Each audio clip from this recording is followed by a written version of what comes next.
অভিমানে একটি চিঠি লিখে মাঝরাতে বাড়ি ছেড়ে চলে গেল ছুটি। ছুটির হাতের লেখা দেখে পরীকে চিনতে পারল অভি। প্রতিজ্ঞা ধারাবাহিকে দেখা যায় প্রমোটারদের চক্রান্ত নিয়ে ছুটি ভীষণ উদ্বিগ্ন হয়ে পড়ে। সে চিৎকার করে অভিকে বোঝানোর চেষ্টা করে ওরা একটা বড় ফাঁদ পেতেছে। ছুটি বলে সেই ফাঁদে পড়লে আপনার বাবা, আপনার পুরো পরিবার ধ্বংস হয়ে যাবে।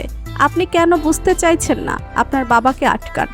অভি নিজের বাবাকে বোঝানোর চেষ্টা করলেও তিনি কিছুতেই বুঝতে চান না, বরং প্রমোটারদের কথাকেই সত্যি বলে বিশ্বাস করেন।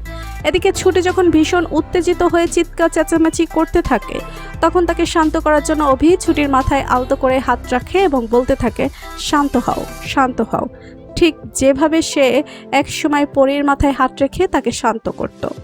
মাথায় হাত রাখতেই ছুটিরও যেন অনেক কিছু মনে পড়তে শুরু করে। মাথার ভেতর অদ্ভুত এক অনুভূতি হয়। অতীতের ঝাপসা স্মৃতিগুলো ভেসে উঠতে থাকে, কিন্তু শেষ পর্যন্ত কিছু স্পষ্টভাবে মনে করতে পারে না। অন্যদিকে অভি ভাবতে থাকে, আমি কেন ছুটিকে পরী ভাবছি, কেন ওর সঙ্গে পরীর মতো আচরণ করছি না, এসব করা ঠিক হবে না। এরপর অভি দেবদত্তের কেসটি নিয়ে গভীরভাবে পড়াশোনা করতে শুরু করে, কিন্তু ছুটি বারবার প্রমোটারদের বিষয়ে কথা বলতে থাকে।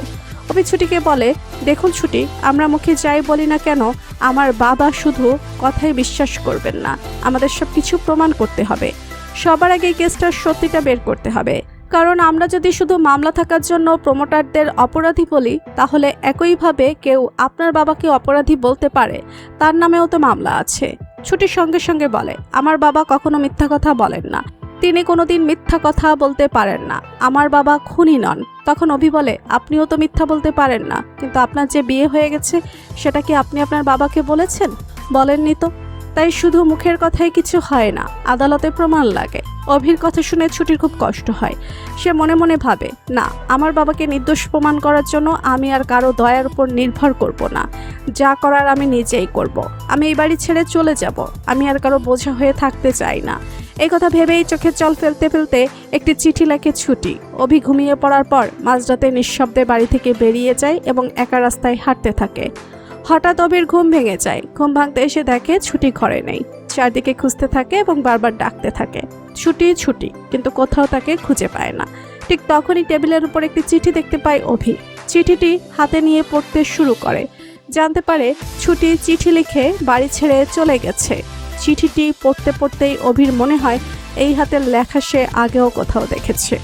অনেক ভাবার পর হঠাৎ তার মনে পড়ে যায়, এ তো পরীর হাতের লেখা। ছোটবেলায় পরী অভিমান করলে কিংবা কান্নাকাটি করলে ঠিক এভাবেই এলোমেলো করে লিখত। চিঠিটা শক্ত করে হাতে নিয়ে অভি বলতে থাকে, এ তো আমার পরীর হাতের লেখা। তাহলে ছুটি কি আমার পরী? ছুটি, তুমি কোথায়?